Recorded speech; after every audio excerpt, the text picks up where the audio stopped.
fjala subhanallahi walhamdulillahi wala ilaha illa Allahu wallahu akbar. Ju dini se kur Muhamedi alayhi salam u ngjit në qiell natën e Mirajit, e pa Ibrahimin alayhi salam.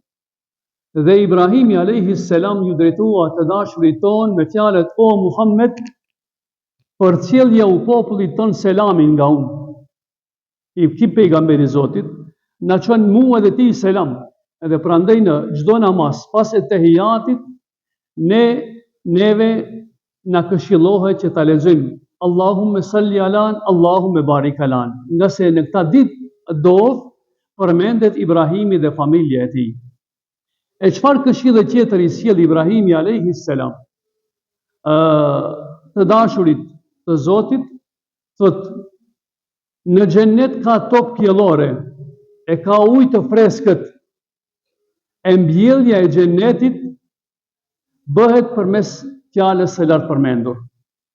Çdo thënie subhanallah, walhamdulillah, wala ilaha illa Allahu wallahu akbar është baras me një mbjellje të një palme në xhennet. E kush nuk dëshiron që ta zbukurojë këtë vend të bukur me pallate të ndryshme edhe me palme të bukura.